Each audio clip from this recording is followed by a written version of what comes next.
Introdução. Este volume trata de assuntos da história bíblica, assuntos que em si mesmos não são novos, mas apresentados aqui de um modo que lhes dá nova significação, revelando motivos de ação, mostrando o importante propósito de certos movimentos e realçando alguns aspectos que são apenas mencionados sucintamente na Bíblia.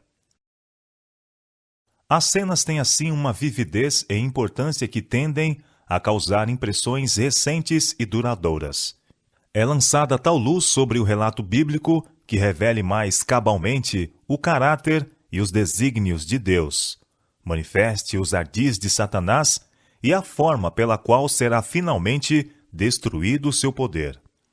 Aponte a debilidade do coração humano e mostre como a graça de Deus tem habilitado os homens a serem vitoriosos na batalha contra o mal. Tudo isso está em harmonia com o que Deus tem demonstrado ser o seu propósito ao desdobrar as verdades de sua palavra para os seres humanos. Percebe-se que o meio pelo qual têm sido dadas essas revelações, ao ser testado pelas Escrituras, é um dos métodos que Deus ainda utiliza para dar instruções aos filhos dos homens.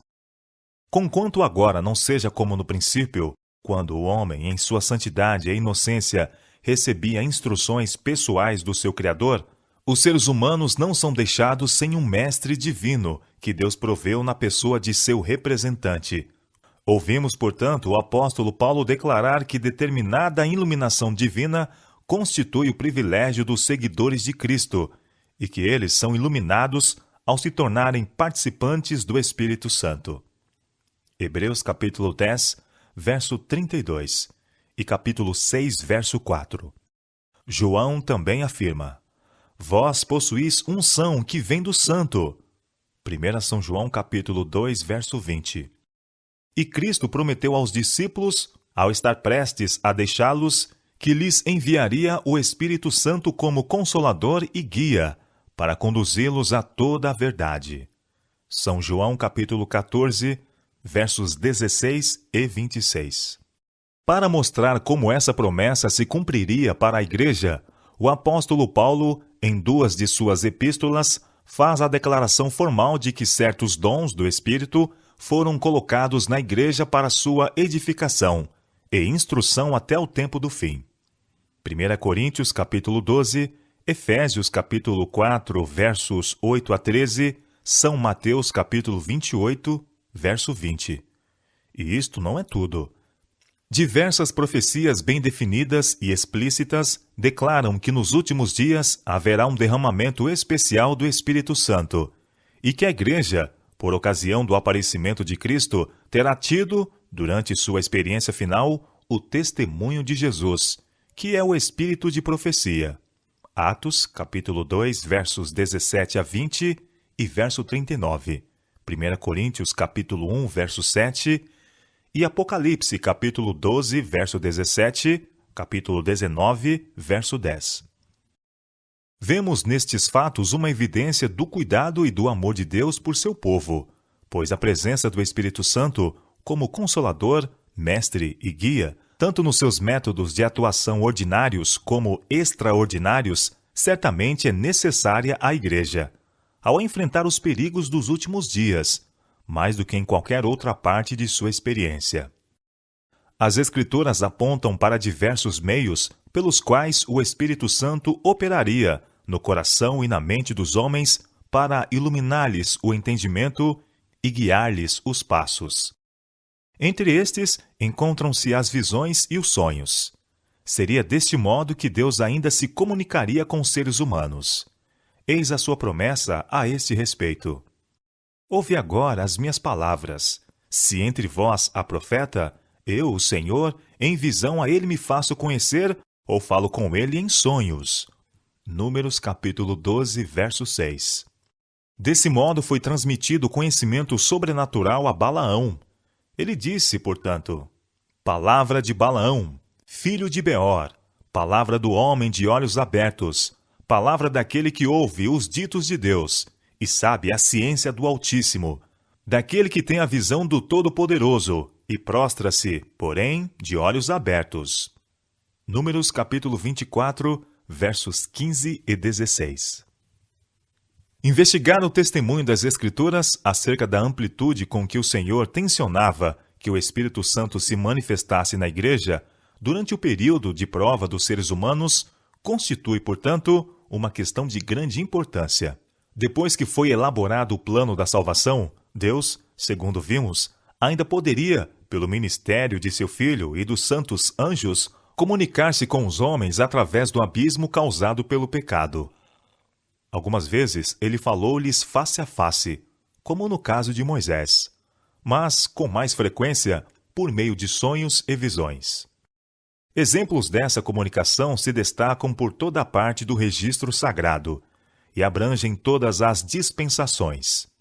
Enoque, o sétimo depois de Adão, olhou antecipadamente, pelo espírito de profecia, para o segundo advento de Cristo em poder e glória e exclamou: Olhem, o Senhor virá com muitos milhares dos seus anjos.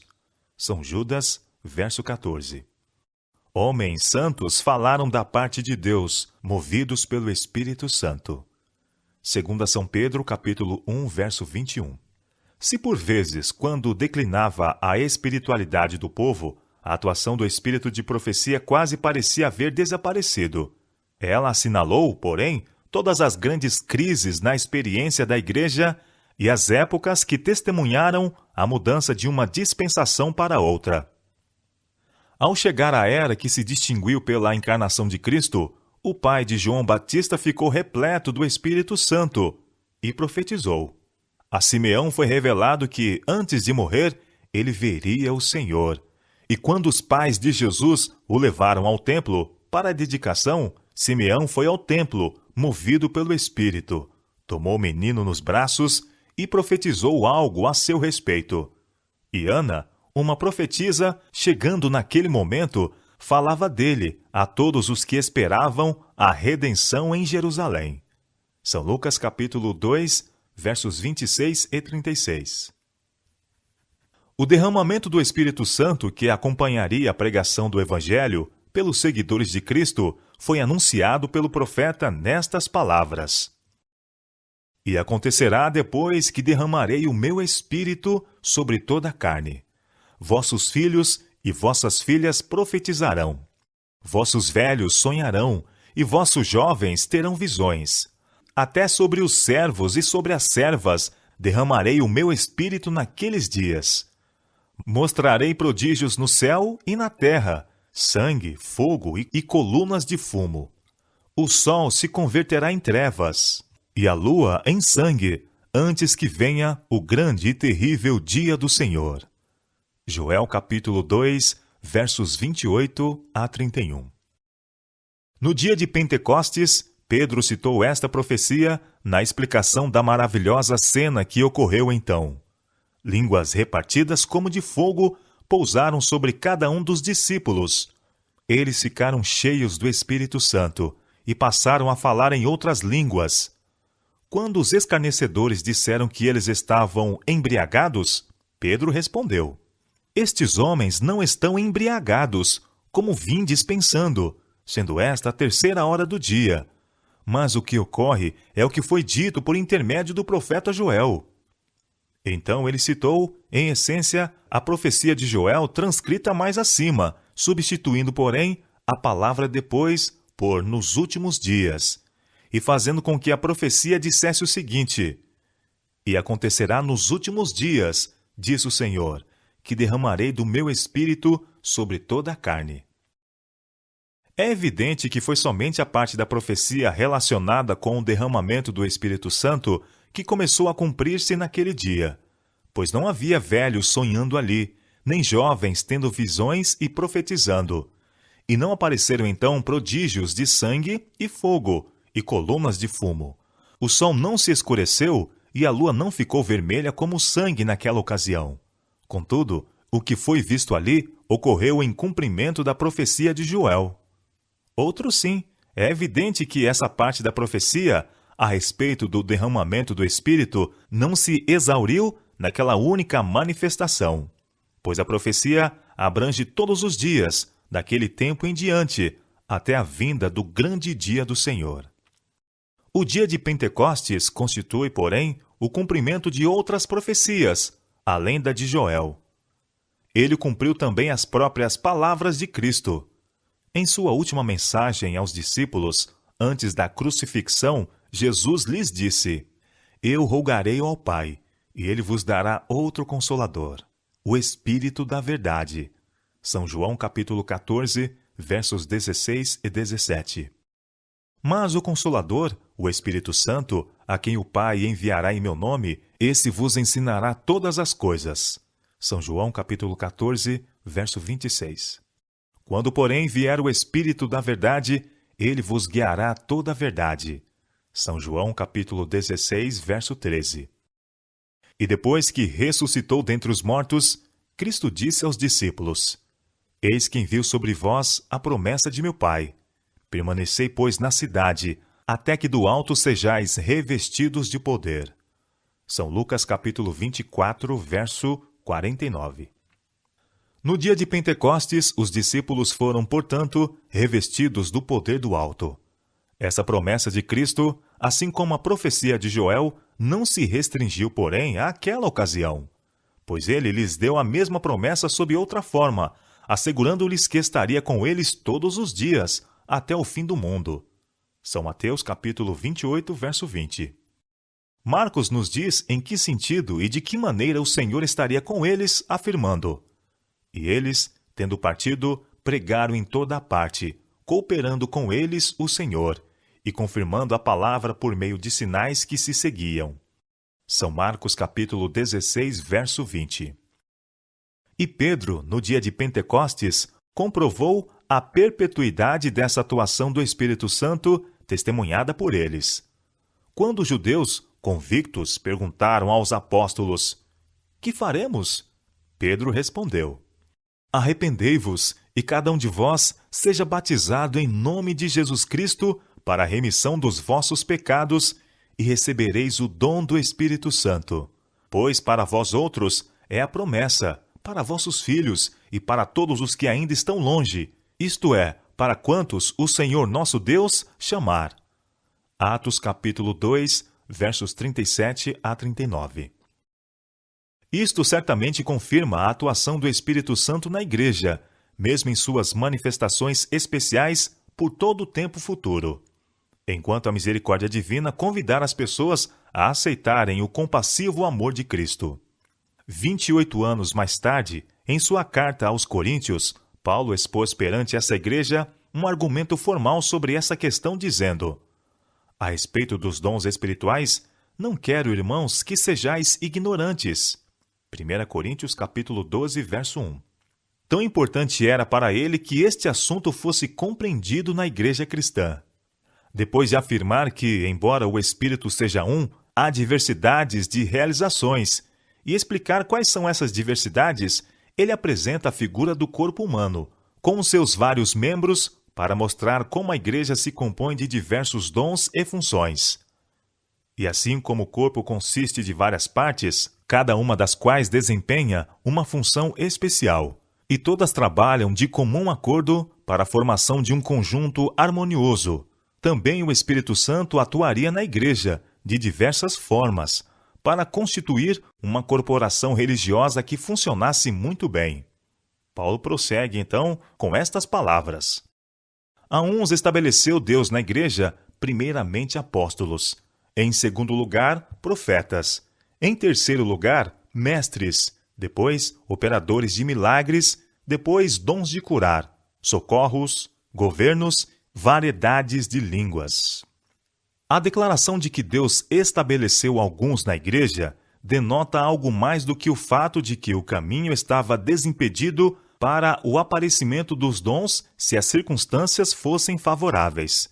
Quer dizer que eles deveriam ser partes permanentes da verdadeira estrutura espiritual da igreja, e que, se não estivessem sendo atuantes, a igreja se encontraria na mesma condição que o corpo humano, cujos membros, por acidente ou enfermidade, se houvessem estropiado ou invalidado. Uma vez estabelecidos na igreja, esses dons deviam permanecer ali até que fossem removidos formalmente. Não há, porém, nenhuma indicação de que tenham sido removidos. 5 anos mais tarde, o mesmo apóstolo escreveu aos Efésios a respeito dos mesmos dons, expondo claramente o seu objetivo e mostrando assim, indiretamente, até que seja alcançado esse objetivo. Ele declara: por isso diz, quando ele subiu às alturas, levou cativo o cativeiro e concedeu dons aos homens.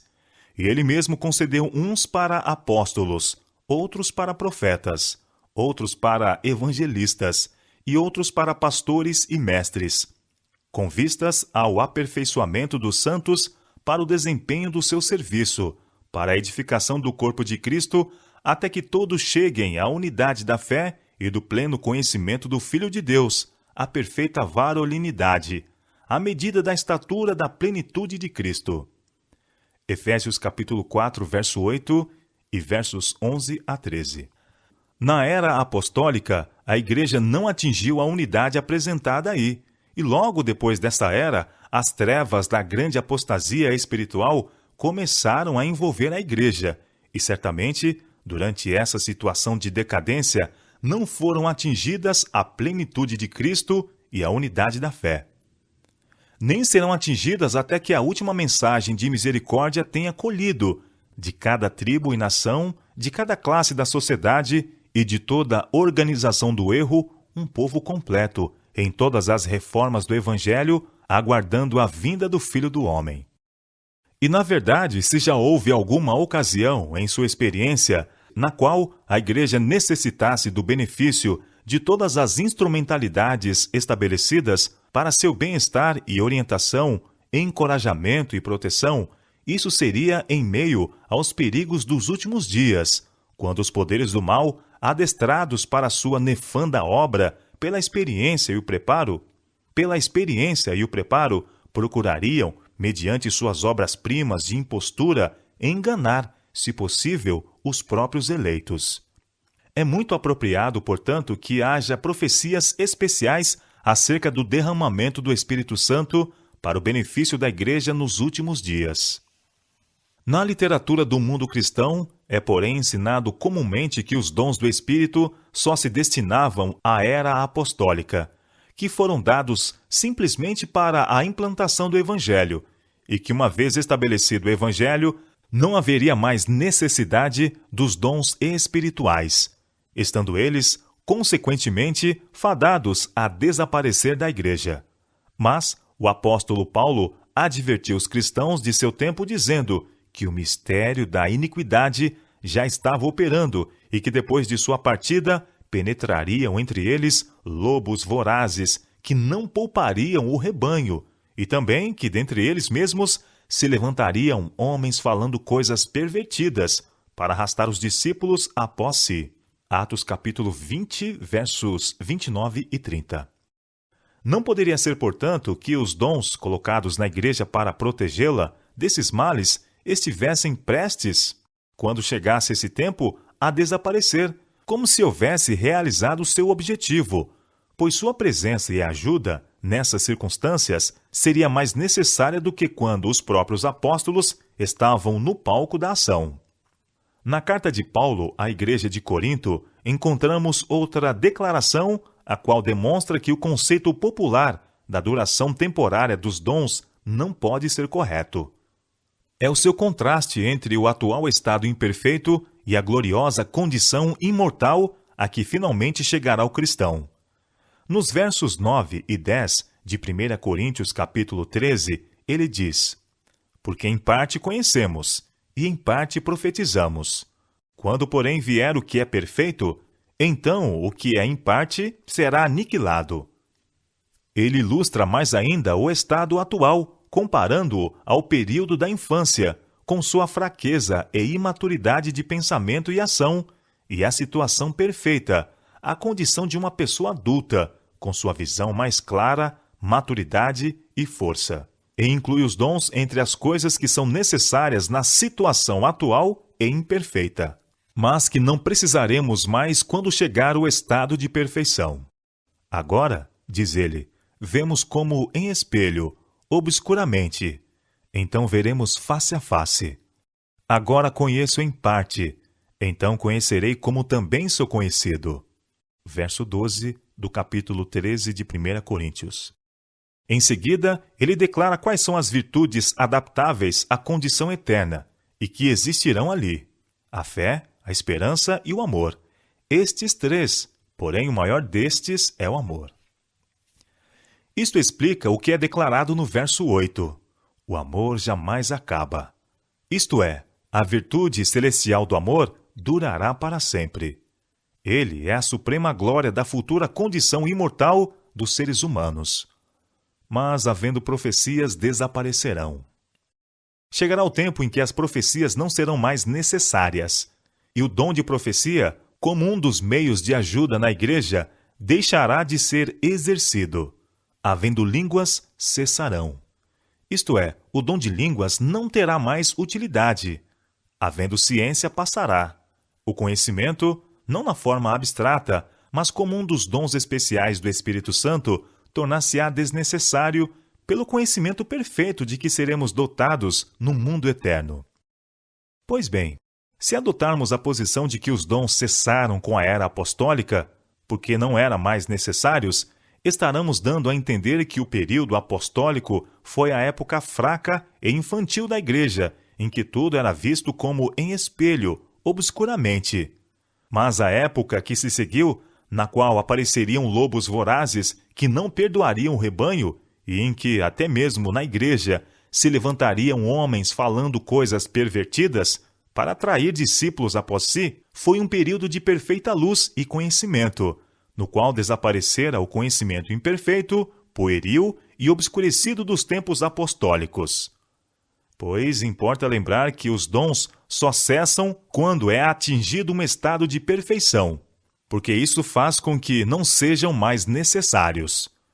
No entanto, ninguém em seu juízo perfeito poderá manter, nem que seja por um momento, o conceito de que a era apostólica foi inferior, em elevação espiritual, a qualquer período posterior. E se os dons foram necessários naquele tempo, certamente são necessários agora. Entre as instrumentalidades que o apóstolo, em suas cartas aos Coríntios e aos Efésios, apresenta como dons estabelecidos na igreja, encontram-se os pastores, mestres, socorros e governos. E todos estes são reconhecidos em toda parte como estando ainda presentes na igreja. Por que não, portanto, também os outros, como a fé, os dons de curar, a profecia? Quem é competente para traçar a linha separatória e dizer que dons foram eliminados da igreja, se no começo todos foram igualmente incluídos nela? Tem-se feito alusão a Apocalipse capítulo 12, verso 17, como uma profecia de que os dons seriam restaurados nos últimos dias. O exame do seu testemunho confirma este conceito. O texto fala do remanescente da descendência da mulher. Admitindo-se que a mulher constitui um símbolo da igreja, sua descendência seriam os membros individuais que compõem a igreja em qualquer tempo, e o restante da sua descendência seria a última geração de cristãos ou os que estiverem vivendo na terra por ocasião da segunda vinda de Cristo. O texto também declara que essas pessoas guardam os mandamentos de Deus e têm o testemunho de Jesus. E no capítulo 19, verso 10, é explicado que o testemunho de Jesus é o espírito de profecia, o qual constitui, entre os dons, aquele que tem sido denominado o dom de profecia. A colocação dos dons na igreja não denota que cada membro irá exercê-los individualmente. Em 1 Coríntios, capítulo 12, verso 29, o apóstolo pergunta o seguinte a esse respeito: porventura todos são apóstolos? Ou todos profetas? São todos mestres? A óbvia resposta é: não. Os dons são, porém, repartidos entre os membros segundo apraz a Deus. Contudo, é declarado que esses dons foram estabelecidos na igreja, e se um dom é concedido a determinado membro da igreja, pode-se dizer que esse dom está na igreja, ou que a igreja o possui. Por conseguinte, A última geração deveria ter, e acredita-se que tem agora, o testemunho de Jesus ou o dom de profecia. Outro trecho das Escrituras, que evidentemente foi escrito com referência aos últimos dias, salienta claramente o mesmo fato.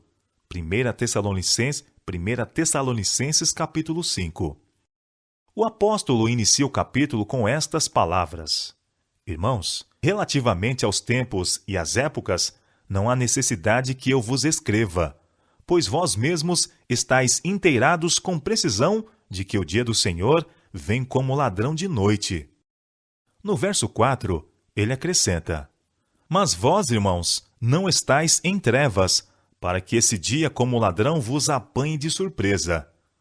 Então lhes faz diversas admoestações referentes a esse acontecimento, entre as quais se encontram as seguintes: Não apagueis o espírito, não desprezeis profecias, julgai todas as coisas, retende o que é bom. Versos 19 a 21. E no verso 23, ele ora para que aqueles mesmos que assim tivessem de lidar com profecias fossem conservados íntegros e irrepreensíveis na vinda do Senhor. Em vista dessas considerações, não temos razões suficientes para crer que o dom de profecia será manifestado na igreja nos últimos dias e que por meio dele será comunicada muita luz e transmitidas muitas instruções oportunas? Todas as coisas devem ser tratadas de acordo com a regra do apóstolo. Julgai, ou examinai todas as coisas, retende o que é bom, e ser provadas pela norma do Salvador. Pelos seus frutos os conhecereis. Apelando para essa norma em favor do que se apresenta como uma manifestação do dom de profecia, recomendamos este volume à consideração dos que creem que a Bíblia é a palavra de Deus e que a Igreja constitui o corpo do qual Cristo é a cabeça. Urias Smith.